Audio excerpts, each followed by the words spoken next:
ప్రతిధ్వనికి స్వాగతం. అడ్డు అదుపు లేకుండా పెరుగుతున్న పెట్రోల్ ధరల భారం చిన్న పరిశ్రమల్ని కుంగదీస్తోంది. రవాణా ఖర్చులు పెరిగిపోవడంతో పారిశ్రామిక ముడి పదార్థాల ధరలకు రెక్కలొచ్చాయి. నిర్వహణ వ్యయాలు పైపైకి ఎగబాకుతున్న పరిస్థితుల మధ్య తెలుగు రాష్ట్రాల్లో వేలాది చిన్న పరిశ్రమలు ఆర్థికంగా చితికిపోతున్నాయి. ఫలితంగా లక్షలాది మంది చిరుద్యోగులు సకాలంలో జీతభత్యాలకు నోచుకొని దీనస్థితి నెలకొంది. ప్రత్యక్షంగా పరోక్షంగా పారిశ్రామిక ఉపాధి కల్పన రంగాల పాలిట గుదిబండలా మారిన పెట్రోల్ ధరల సమస్యకు పరిష్కారం ఏంటి? నానాటికి కుదేలవుతున్న ఎంఎస్ఎంఈ రంగాన్ని గట్టెక్కించే మార్గాలేంటి? ఇదే అంశంపై నేటి ప్రతిధ్వని. చర్చలో పాల్గొంటున్న ప్రముఖులు వాసిరెడ్డి మురళీకృష్ణ, ఫ్యాప్సియా అధ్యక్షుడు, అనిల్ రెడ్డి వెన్నం, ప్లాస్టిక్ ఉత్పత్తిదారుల సంఘం దక్షిణ భారత ఉపాధ్యక్షుడు. ముందుగా మురళీకృష్ణ గారు, పెట్రోల్ ధరల పెరుగుదల కారణంగా ఎంఎస్ఎంఈ రంగంలో ఏ పరిశ్రమలపై భారం పడుతుందండి?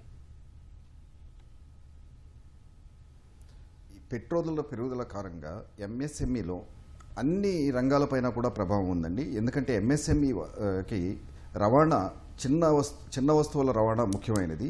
చిన్న వస్తువుల రవాణా చేయడానికి ఎప్పుడైతే ఈ డీజిల్ ధరలు ఇవన్నీ పెరిగినాయో నిర్వహణ వ్యయం పెరుగుతోంది, అట్లాగే ఉత్పాదక వ్యయం కూడా పెరుగుతూ ఉండటం వలన అన్ని రంగాల మీద పడింది.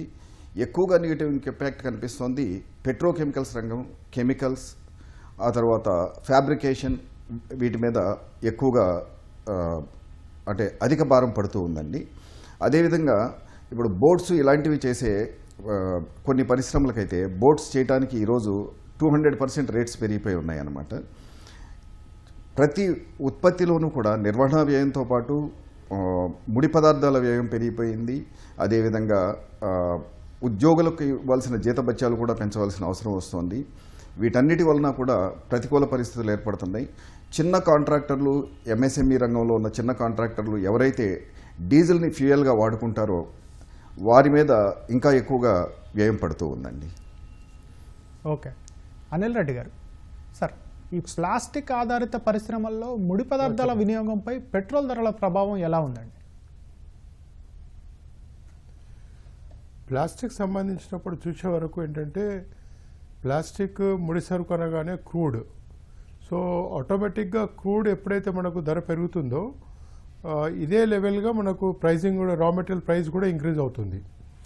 ఈరోజు గత 6 నెలల నుంచి మనం చూసినట్టయితే దగ్గర 60% నుంచి 75% వరకు రా మెటీరియల్ ప్రైజెస్ ఇంక్రీజ్ అయ్యాయి. సో ఈ ఇంక్రీజ్ ఏదైతే అవుతుందో ఇమీడియట్గా స్మాల్ స్కేల్ సెక్టర్ దాన్ని ఆ లోడ్ను తీసుకునే అవకాశం ఉండదు. ఆ తర్వాత ఇమీడియట్గా కస్టమర్కు పాస్ ఆన్ చేసే అవకాశం కూడా ఉండదు. సో దీని మూలాన మనకు 2 విధాల ఎఫెక్ట్ వస్తుంది. ఒకటి ఆర్డర్స్ కోల్పోవడంతో, రెండోది ఏం చేయలేకుండా, అంటే ఆల్మోస్ట్ ఒక లాక్డౌన్ మాదిరిలో ఉండిపోతున్నాం. మనము చూసినట్టయితే ఇదివరకు మనము సింగిల్ షిఫ్ట్ 3 షిఫ్ట్స్ చేసేవాళ్ళు దాని ప్రాసెస్ చూసినట్టయితే 3 షిఫ్ట్ చేసేవాళ్ళు ఈరోజు 1 షిఫ్ట్కు కుదుర్చుకున్నారు. సింగిల్ షిఫ్ట్, డబుల్ షిఫ్ట్ చేసేవాళ్ళు ఎవరు కూడా ఆ సింగిల్ షిఫ్ట్ కూడా నోచుకోలేకపోతున్నారు. కాబట్టి డెఫినెట్గా ఈ రా మెటీరియల్ ప్రైజెస్ ఏవైతే ఇంక్రీజ్ అవుతున్నాయో ఇది డైరెక్ట్గా లింక్ అవుతుంది పెట్రోలియం సంబంధించిన ప్రోడక్ట్స్ సంబంధించి. క్రూడ్ ఆయిల్ అనండి, లేకపోతే ఇంటర్నేషనల్ ప్రైజెస్ వేరియేషన్ కానివ్వండి, ఇవన్నిటి కూడా మనకు టోటల్గా డైరెక్ట్ లింక్ అనండి. ఇది ఎక్కడ కూడా మనకు అంటే ఇంటర్లింక్ కాకుండా డైరెక్ట్ స్ట్రేట్గా ఎఫెక్ట్ పడుతుంది ఇది దీని మీద. ఓకే సార్, అనిల్ రెడ్డి గారు, సార్, తెలుగు రాష్ట్రాల్లో ఎంఎస్ఎంఈల సంఖ్య ఎంత ఉందండి? ఇప్పుడు వాటి పరిస్థితి ఎలా ఉంది? మనం చూసినట్టయితే ప్రస్తుతానికి తెలంగాణ రాష్ట్రంలో దగ్గర 40,000 చిలుకు స్మాల్ స్కేల్ సెక్టర్ ఉంటుంది. తర్వాత ఆంధ్రప్రదేశ్లో మనకు గత సంవత్సరం కోవిడ్ కన్నా బిఫోర్ వచ్చిన ఫిగర్స్ ప్రకారం చూస్తే దగ్గర 22 నుంచి 25,000 యూనిట్స్ కనిపిస్తాయి మనకు. ఈ లాస్ట్ 1 ఇయర్లో మనకు ఎక్కువ నెంబర్స్ రాలేదు. బట్ డెఫినెట్గా ఈ మధ్య కాలంలో కూడా యూనిట్స్ ఇంక్రీజ్ అయినాయి అనేది ఇనికిడి మాత్రం ఉంది, కానీ కరెక్ట్ ఫిగర్ మాత్రం రాలేదు. ఎట్ ఎనీ టేకెన్ పాయింట్ చూసినట్టయితే మనకు దగ్గర 2 రాష్ట్రాల్లో మనకు 70,000 చిలుకు మన ఎంఎస్ఎంఈ యూనిట్స్ కనిపిస్తాయి మనకు. ఓకే, మురళీకృష్ణ గారు, సార్, ఈ భారీ పరిశ్రమల ఆదాయాలు భారీగా కోతకు గురైన రెండో క్వార్టర్ నివేదికలు స్పష్టం చేస్తున్నాయి సార్ కోతకు గురైనట్లు. ఇలాంటప్పుడు చిన్న కుటీర పరిశ్రమల ఆదాయాలకు అసలు భరోసా ఉందంటారు? చిన్న పరిశ్రమలు కోవిడ్ తర్వాత మరలా రీస్టార్ట్ ఎప్పుడైతే అయినాయో దగ్గరగా 25-30% పరిశ్రమలు మూతపడటం జరిగిందండి. ఇప్పుడు ఇంకో 25-30% పరిశ్రమలు అతి కష్టం మీద పరిశ్రమను నడుపుతూ వస్తున్నారు. ఏ టైంలో అయినా సరే కుప్పకూలే పరిస్థితి కనిపిస్తూ ఉంది. ఇదే విధంగా నడిస్తే కనుక ఓవరాల్గా ఎంఎస్ఎంఈ సెక్టార్లో 60% పరిశ్రమల వరకు మూతపడిపోయే ప్రమాదం ఉంది. ఈ పరిశ్రమలు మూతపడటం అనేది జరిగితే కనుక దాని ఇంపాక్ట్ ఎకానమీ మీద కూడా ఉంటుందండి. ఎందుకంటే పూర్తిగా పరిశ్రమలన్నీ కూడా చిన్న చిన్న పరిశ్రమలు చాలా వరకు కూడా బ్యాంకు రుణాలు ఇలాంటివన్నీ తీసుకుని ఉంటారు, లేదా ఇతరుల దగ్గర నుంచి రుణాలు తీసుకుని ఉంటారు, రా మెటీరియల్స్ ఇతరుల దగ్గర నుంచి రుణ ప్రాతిపదికన తెచ్చుకుంటూ ఉంటారు.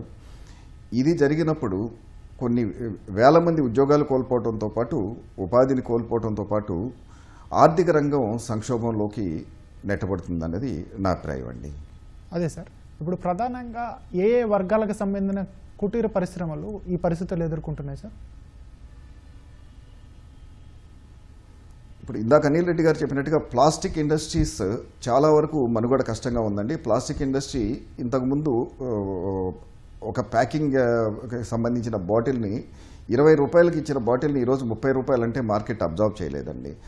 అదేవిధంగా ఇది indirect tax on all the commodities, ప్రతి ప్రోడక్ట్ మీద కూడా ఇండైరెక్ట్ ట్యాక్స్ లానే అవుతుందండి. ఎప్పుడైతే రవాణా రంగం ఛార్జీలు పెరుగుతూ ఉంటాయో, అదేవిధంగా ముడి పదార్థాల రేట్లు పెరుగుతూ ఉంటాయో, ప్రతి వస్తువుకి రేటు పెరిగిపోతూ ఉన్నప్పుడు ప్రతి రంగం మీద ఉంటుంది. ఎక్కువగా ఫ్యాబ్రికేషన్ రంగం లేదా గవర్నమెంట్ కాంట్రాక్టులు ఇలాంటివి ఉన్న రంగాల మీద బాగా ప్రభావం ఉంటుంది. ఎక్స్పోర్ట్స్ కూడా చాలా వరకు ఆగిపోయిన పరిస్థితి అండి. ఎందుకంటే ఓషన్ ఫ్రైట్ 4 రెట్లు పెరిగిపోయిన దీనిలో ఎక్స్పోర్ట్స్ కూడా చాలా వరకు ఆగిపోయినాయి. ఇప్పుడు ఎక్స్పోర్ట్స్ ఆగిపోయి దేశీయంగా కూడా ఉత్పత్తుల్లో అమ్ముకోలేని పరిస్థితుల్లో, రా మెటీరియల్స్ అందని పరిస్థితుల్లో ఉన్నప్పుడు ఇండస్ట్రీస్ మూతపడి ఉపాధి కోల్పోయే పరిస్థితి, అదేవిధంగా ఆర్థిక రంగం కూడా ఇబ్బంది పడే పరిస్థితి కనిపిస్తూ ఉంటుందండి. ఓకే సార్, మురళీకృష్ణ గారు, ఈ పెట్రో రంగ పరిస్థితుల మీద పరోక్షంగా ఆధారపడ్డ పరిశ్రమలు ఏంటండి? ఇప్పుడు వాటికి జరుగుతున్న నష్టం ఏంటి అసలు? పెట్రో రంగం మీద పరోక్షంగా ఆధారపడి ఇప్పుడు పెట్రోకెమికల్స్ నుంచి వచ్చే పాలిమర్స్తోనే ప్లాస్టిక్ ఇండస్ట్రీ నడుస్తుందండి. అదేవిధంగా పాలిస్టర్ రెజిన్ తయారు చేసే ఇండస్ట్రీస్ నడుస్తాయండి. ఈ పాలిస్టర్ రెజిన్ నుంచి డోర్స్ తయారు చేసే ఇండస్ట్రీస్, బోట్స్ తయారు చేసే ఇండస్ట్రీస్ నడుస్తాయండి. వీటితో పాటు కెమికల్స్, పెయింట్స్, చిన్న చిన్న పెయింట్ ఇండస్ట్రీస్ చాలామంది ఉన్నారు. వాళ్ళందరూ కూడా యాక్రిలిక్ పాలిమర్స్ వాడాలి. వాటన్నిటికీ కూడా రా మెటీరియల్స్ ఈ పెట్రోకెమికల్స్ నుంచి రావాల్సిన రా మెటీరియల్స్ ఉంటాయండి. ఈవెన్ చిన్న సబ్బు తయారీదారులు, షాంపూల తయారీదారులు, అదేవిధంగా ఈ మన ఈ గృహంలో వాడే చిన్న చిన్న వంటగదుల్లో వాడే వస్తువుల తయారీదారులు, అంటే ఈ క్లీనింగ్కి వాటికి వెజల్స్ ఇలాంటి వాటన్నిటికీ క్లీన్ చేయడానికి, లేకపోతే వాష్రూమ్స్ క్లీన్ చేయడానికి, వీటన్నిటికీ వాడే ఉత్పత్తులన్నిటి మీద కూడా ఈ ప్రభావం ఉంటుందండి. ఎందుకంటే వీటన్నిటికీ కూడా రా మెటీరియల్ పెట్రోకెమికల్స్ బై ప్రొడక్ట్స్గానే వస్తూ ఉంటాయండి. ఓకే ఓకే అనిల్ రెడ్డి గారు, సరే, ఈ పెట్రో ఆధారిత వస్తువుల ఉత్పత్తి విషయంలో పరిశ్రమల సామర్థ్యాలపై ఎలాంటి ప్రభావం పడుతుందండి? అసలు ఇంతవరకు జరిగిన నష్టం ఎంత? ఇప్పుడు గత 6 నెలల నుంచి మనం చూసినట్టయితే నార్మల్గా మనము ఫిబ్రవరి, మార్చ్ దగ్గర నుండి మనము ఈ ప్రోడక్ట్ ప్రైజెస్ స్లోగా డే బై డే వీక్లీ బేసిస్గా ఇంక్రీజ్ అవుతూ పోతుంది. ఈ ఇంక్రీజ్ ఈరోజు ఆల్మోస్ట్ 60% ప్లస్, కొన్ని ప్రోడక్ట్స్ మీద 100% ప్లస్ ఇంక్రీజ్ అయింది. సో ఆటోమేటిక్గా టోటల్గా ఏదైతే ఉంటుందో ప్రతి ఇండస్ట్రీకి కూడా డెఫినెట్గా ఇది ఎఫెక్ట్ పడుతుంది. ఎందుకంటే ఎప్పుడైతే ముడి సరుకు ప్రైజింగ్ ఇంక్రీజ్ అయినప్పుడు అవుట్పుట్ ఆటోమేటిక్గా తగ్గిపోతుంది. ఎందుకంటే బయట తీసుకునే వాళ్ళు ఎవరు తీసుకోవడం లేదు. రెండోది, రా మెటీరియల్ పర్చేజ్ చేసే కెపాసిటీ కూడా తగ్గుతుంది. మూడోది, ఇప్పుడున్న బ్యాంకింగ్ సంస్థ ఏదైతే ఉన్నదో ఇది వరకు ఉన్న వర్కింగ్ క్యాపిటల్ లిమిట్స్ ఏవైతే ఉన్నాయో ఈ రా మెటీరియల్ ప్రైస్ ఇంక్రీజ్ చేయడంతో మనం 50% కూడా యూటిలైజ్ చేయలేకపోతున్నాం. అంటే 100% ఫైనాన్స్ యూటిలైజ్ చేసుకుంటాము, కానీ రా మెటీరియల్ రిక్వైర్మెంట్లో 50% కూడా మనకు రావడం లేదు. కాబట్టి ఓవరాల్గా సైకిల్ చూసినట్టయితే ఈ ఎఫెక్ట్ ఎట్లుంటుందంటే టోటల్ సైకిల్ రాదు.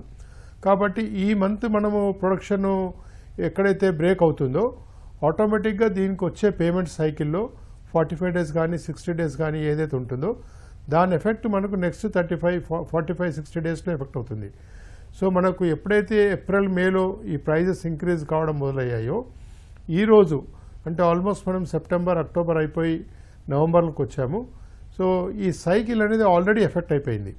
అంటే టోటల్గా పేమెంట్స్ రావడం తక్కువైపోయాయి. అంటే హ్యాండ్ టు మౌత్ కూడా కాదు ఇప్పుడు.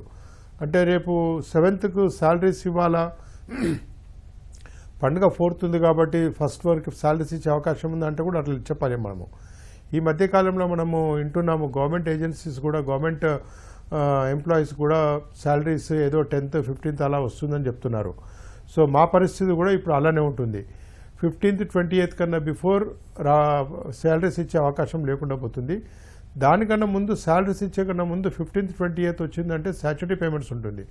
కాబట్టి ఓవరాల్గా సైకిల్ స్టాట్యూటరీ పేమెంట్స్ ఇవ్వకుంటే దానికి వచ్చే ఇంప్లికేషన్స్, దానికి వచ్చిన నెగిటివ్ పాయింట్స్ చాలా ఎక్కువ ఉంటాయి. కాబట్టి అలా స్టాట్యూటరీ పేమెంట్స్ ఫస్ట్ ఇవ్వడానికి మొదలుపెట్టేది ఉంటే salaries September month salaries almost మనము అక్టోబర్ ఎండింగ్కి ఇవ్వాల్సి వస్తుంది. సో అంటే 1 month మనకు డిలే అయ్యే అవకాశం ఉంటుంది. సో ఈ టోటల్ ఓవరాల్ ఎఫెక్ట్లో ఇక్కడ ఎఫెక్ట్ అయ్యేది స్మాల్ స్కేల్ సెక్టర్తో సహా ఎంప్లాయీస్ సంబంధించిన వేరే ఏరియాలో ఎవరైతే వర్క్ చేస్తుంటారో, ఫర్ ఎగ్జాంపుల్ చిన్న మన బాలనగర్ జీడిమట్ల ఏరియాలో చూసినట్టయితే, లేకపోతే బిహెచ్ఎల్ అన్ఎస్లరీ యూనిట్స్ చూసినట్టయితే డైలీ వేజెస్లో ఎవరైతే వర్క్ చేస్తుంటారో వీరెవరికి కూడా డైలీ వేజెస్లో జీతాలు ఇచ్చే అవకాశం లేకుండా పోతుంది. Okay sir, okay. మురళీకృష్ణ గారు, సార్ రవాణా రంగంపై పడుతున్న భారంతో ప్రత్యక్షంగా పరోక్షంగా ఎంఎస్ఎంఈ విభాగానికి ఎదురవుతున్న ఇబ్బందులు ఏంటండి? ప్రత్యక్షంగా ఎదురయ్యే ఇబ్బంది అండి, ఎంఎస్ఎంఈ రంగం చిన్న రవాణా సంస్థల మీద లేదా చిన్న ట్రాన్స్పోర్ట్ల మీద పూర్తిగా ఆధారపడి ఉంటామండి.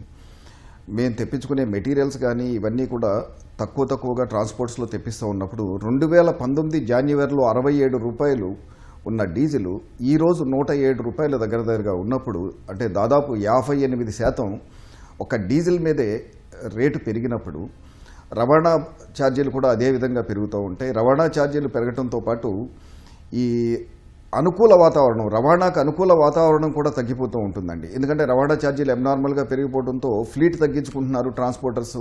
ఆ ఫ్లీట్ తగ్గించుకోవడంతో పాటు ఎక్కడికక్కడ హమాలీ రేట్లు ఇలాంటివన్నీ కూడా పెరిగిపోయి 58% డీజిల్ రేటు పెరిగిన ఇంపాక్ట్ 100-110% ట్రాన్స్పోర్ట్ ఛార్జెస్ పెరుగుతున్న ఇది కనిపిస్తోందండి. ఎంఎస్ఎంఈ రంగం తయారు చేసే ఉత్పత్తులు ఒక్కసారి మార్కెట్లో 100-150% కనుక రేటు పెంచితే ఆల్రెడీ కార్పొరేట్తో ఉన్న కాంపిటీషన్ తట్టుకోవటమే కష్టంగా ఉన్న టైంలో ఇంత రేటు పెంచి అమ్మటం అనేది చాలా క్లిష్టమైన పరిస్థితి అండి.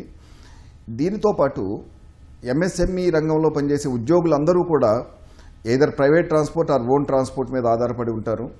వారికి కూడా వారి ఖర్చులు ఆటోమేటిక్గా 58% ఏదైతే డీజిల్ మీద పెరిగిందో అదేవిధంగా వారి ప్రతి ఖర్చుకి కూడా పెరుగుతూ ఉండటంతో వాళ్ళు ఉపాధి కోసం వేరే మార్గాలు వెతుక్కుంటూ ఉంటున్నారు. అంటే మాకు ఆల్రెడీ ఉద్యోగుల కొరత ఉంది.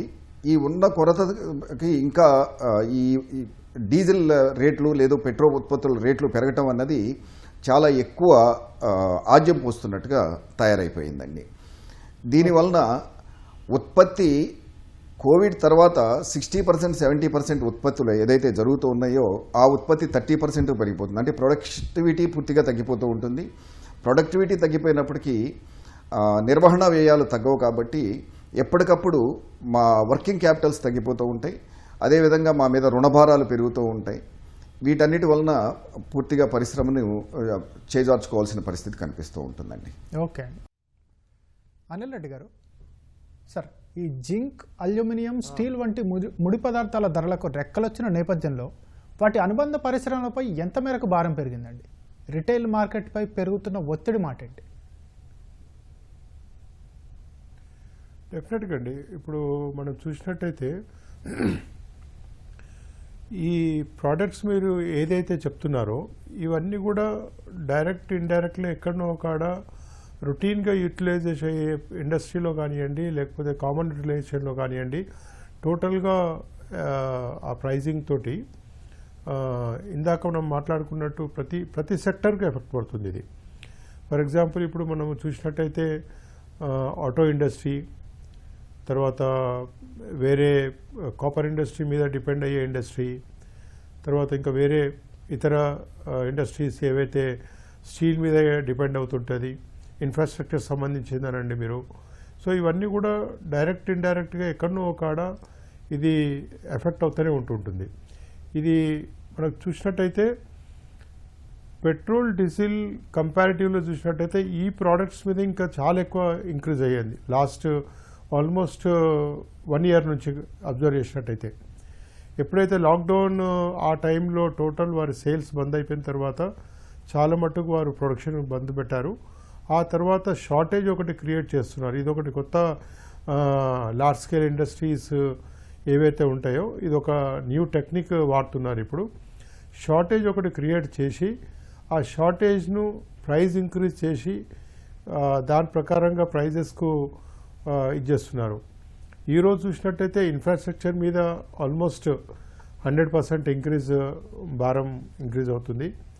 తర్వాత హైవే ప్రాజెక్ట్స్ మీద ఏవైతే ఉంటున్నాయో వాటి మీద కూడా ప్రైజెస్ ఇంక్రీజ్ అవుతుంటాయి. ఇందాక మిత్రులు చెప్పినట్టు ప్రతి గవర్నమెంట్ ఏజెన్సీకి సంబంధించిన టెండర్స్ ఏదైతే ఫ్లోట్ అయ్యాయో ఎక్కడ కూడా మనకు అవకాశం లేకుండా టెండర్ ఫ్లోట్ అయిన తర్వాత ప్రైస్ ఇంక్రీజ్ ఎస్కలేషన్ క్లాజ్ మనకు వర్తించకుండా వారు చేసే టెండర్లో ఈ టోటల్ భారం మొత్తం ఇండస్ట్రీ మీదనే పడేటట్టు ఉంటుంది. కాబట్టి ప్రతి ఇండస్ట్రీకి డెఫినెట్గా ఇది డైరెక్ట్ ఇండైరెక్ట్గా ఎఫెక్ట్ పడుతుంది. ఓకే మురళీకృష్ణ గారు, సార్ ప్రస్తుత పరిస్థితుల్లో పరిశ్రమల కాస్ట్ సేవింగ్స్ ధోరణుల్లో ఎలాంటి మార్పులు చోటు చేసుకుంటున్నాయండి? ఆయా పరిశ్రమల్లో ఉద్యోగుల జీతభత్యాలకు గ్యారంటీ ఉందంటారా? ప్రస్తుతం పరిశ్రమలు కాస్ట్ సేవింగ్స్కి వెళ్ళగలిగే పరిస్థితుల్లో లేవండి. కాస్ట్ సేవింగ్స్కి వెళ్ళాలి అంటే కనుక కంటిన్యూస్ ప్రొడక్షన్ ఉండటం కానీ లేకపోతే ఇంకొంచెం ఉత్పత్తులను పెంచుకోవటం కానీ ఖర్చులను తగ్గించుకోవటం కోసం ఇవన్నీ చేయాల్సిన అవసరం ఉంది. కానీ ప్రస్తుతం ఉన్న పరిస్థితుల్లో ఒక పక్కన ముడి పదార్థాల షార్టేజీ, మరో పక్కన ఈ ట్రాన్స్పోర్ట్ వ్యయం పెరిగిపోవటం, మరో పక్కన ఉద్యోగుల సమయపాలన కూడా ఇబ్బందిగా మారుతున్న సమయం అండి. ఎందుకంటే ఈ కోవిడ్ భయంతో కొంతమంది రాకపోవటం, అదేవిధంగా మన దగ్గర స్కిల్డ్ మ్యాన్ పవర్ చాలా తక్కువగా ఉంటుంది. కానీ మన దగ్గర మ్యాన్ పవర్తోనే 75% మ్యాన్ పవర్తో మేము పరిశ్రమలు నడపాల్సిన అవసరం వస్తుంది. స్కిల్డ్ మ్యాన్ పవర్ తక్కువ ఉన్నప్పుడు మేము ఉత్పత్తులు పూర్తిగా ఉత్పాదన తీసుకురాలేము. అలాంటి టైంలో నిర్వహణ వ్యయాలు పెరగటమే తప్పితే కాస్ట్ ఎఫెక్టివ్గా మేము చేయగలిగే ఇది లేదండి. కాస్ట్ ఎఫెక్టివ్ చేయాలి అంటే క్వాలిటీలు తగ్గించుకోవడం ఇలాంటివి చేయాల్సిన అవసరం వస్తుంది. అది చేయటం వల్ల మళ్ళీ మార్కెట్లో అడ్వర్స్ ఎఫెక్ట్ ఉంటుంది. కాబట్టి కాస్ట్ ఎఫెక్టివ్ చేయటం అనేది చాలా కష్టసాధ్యమైన పని. తర్వాత ఉద్యోగుల జీతభత్యాల విషయంలోకి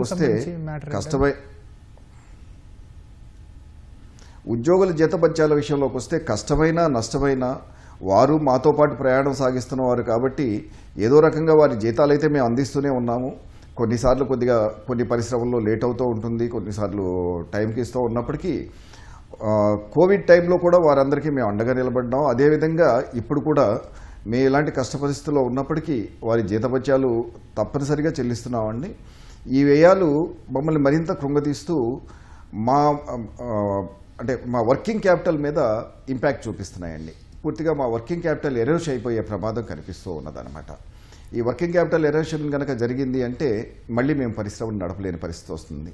ఓకే, ఈ పరిస్థితుల్లో ప్రస్తుతం ఓకే అనిల్ రెడ్డి గారు, సార్ నానాటికి దిగజారుతున్న ఎంఎస్ఎంఈ రంగం సమస్యల వలయం నుంచి గట్టెక్కాలంటే పెట్రోల్ ధరలు, పెట్రోలియం ఉత్పత్తుల లభ్యత విషయంలో ఎలాంటి విధానం అనుసరించాలండి?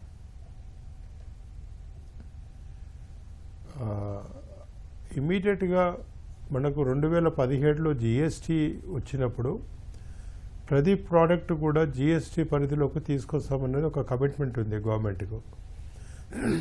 అటు స్టేట్ గవర్నమెంట్ కానివ్వండి, సెంట్రల్ గవర్నమెంట్ కానివ్వండి, ప్రతి ఒక్కరు కూడా ప్రతి ఒక్క ప్రోడక్ట్ ప్రతి ఒక్కటి జిఎస్టీ పరిధిలోకి తీసుకురావడము, జిఎస్టీలో అన్నీ కరెక్ట్ ప్రతి ఒక్క ప్రోడక్ట్ వచ్చిన తర్వాత 28% ఉన్న స్లాబ్ను ఇంకా తక్కువ చేసి 18% లేదా 12% లెవెల్కి తీసుకురావడానికి, ఇప్పుడున్న 3-4 స్లాబ్లను 2 స్లాబ్ల కిందకి తీసుకురావడానికి ఈ విధమైన ఫెసిలిటీస్ చేస్తామని చెప్పి కమిట్మెంట్ ప్రకారంగా 2017 జిఎస్టీలో వచ్చారు. ఈరోజు మనం 2021లో ఉన్నాము. ఇటు రాష్ట్ర ప్రభుత్వాలు ఇటు కేంద్ర ప్రభుత్వాలు కూడా ఎవరు కూడా పెట్రోలు డీజిల్కి సంబంధించిన ఐటమ్స్ కానివ్వండి లేదా ఇంకా వేరే ఇతర ఐటమ్స్ కానివ్వండి చాలా మట్టుకు వీటి మీద 28% కాకుండా జిఎస్టీ కాకుండా కొన్ని జిఎస్టీ పరిధిలో లేకపోవడంతో టోటల్గా స్టేట్ గవర్నమెంట్ సెంట్రల్ గవర్నమెంట్ పరిధిలో వారు ఇష్టారాజ్యంగా ట్యాక్సెస్ చేస్తున్నారు. ఇందాక వాసిరెడ్డి గారు చెప్పినట్టు ఇది అంతకుముందు డీజిల్ 67 రూపీస్ ఉన్నప్పుడు దాని మీద ట్యాక్స్ ఒక లెవెల్కి వచ్చేది. ఈరోజు డీజిల్ 107 ఉందంటే దాని మీద tax almost more than double వస్తుంది. ఇటువంటి సమయంలో స్టేట్ గవర్నమెంట్ కానివ్వండి సెంట్రల్ గవర్నమెంట్ కానివ్వండి ట్యాక్సెస్ రెడ్యూస్ చేసినట్టయితే అంటే 2020లో 67 రూపీస్ ఉన్న డీజిల్ అప్పుడు ట్యాక్స్ ఏ లెవెల్కి అయితే వస్తుండేనో అదే లెవెల్కు ట్యాక్స్ తీసుకున్నప్పుడు ఇప్పుడున్న ట్యాక్సెస్ రేట్ను వాళ్ళు ఆల్మోస్ట్ రెడ్యూస్ చేసినట్టయితే డెఫినెట్గా ఒక 20-30% రెడ్యూస్ అయ్యే అవకాశం ఉంటుంది ప్రైసింగ్. అదే అండి, ఈ ఎంఎస్ఎంఈలకి సర్కార్ నుంచి కావాల్సిన సహాయ సహకారాలు ఏంటండి?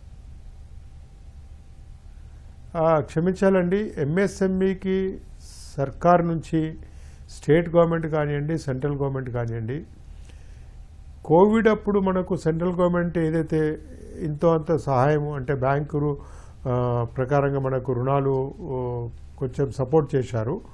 అది కూడా ఎంఎస్ఎంఈకి ఇబ్బందికరంగా ఉన్నా కూడా లోన్ తీసుకోవడం తప్పలేదు. కాబట్టి ఈరోజు ఉన్న సిచ్యువేషన్లో స్టేట్ గవర్నమెంట్ సెంట్రల్ గవర్నమెంట్ ఎవరు కూడా సపోర్ట్ చేయడానికి రెడీ లేరండి. వారి సబ్జెక్ట్ గురించి మాట్లాడే పరిస్థితులు కూడా లేరండి. ఈరోజు ఏ ఆర్గనైజేషన్ కానివ్వండి మనకు చిన్న చిట్కా ఎన్నో ఆర్గనైజేషన్స్ స్టేట్ లెవెల్లో సెంట్రల్ లెవెల్లో ఆర్గనైజేషన్స్ ఉన్నాయి. ఎవరు కూడా ఇప్పటి వరకు గవర్నమెంట్ దగ్గర ఇన్ని రోజుల నుంచి డీజిల్ పెట్రోల్ ఈ విధంగా పెరుగుతుంది, దీనికి సంబంధించిన ప్రత్యామ్నాయం ప్రకారం ఇంకా వేరే ఏదైనా ఆల్టర్నేట్ చేయాలి, రేట్ల గురించి చేయాలి, లేకపోతే జిఎస్టీ పరిధిలోకి తీసుకురావాలన్నది ఎక్కడ కూడా ఎవరు కూడా సిఐఏ కానివ్వండి ఫిక్కీ కానివ్వండి ఏ ఆర్గనైజేషన్ కూడా ఈ ప్రతిపాదన తీసుకురాలేదు ఇప్పటి వరకు. ఓకే అండి, ఓకే, థ్యాంక్ యూ అండి. చర్చలో పాల్గొన్న ప్రముఖులకు ధన్యవాదాలు. ఇది నేటి ప్రతిధ్వని.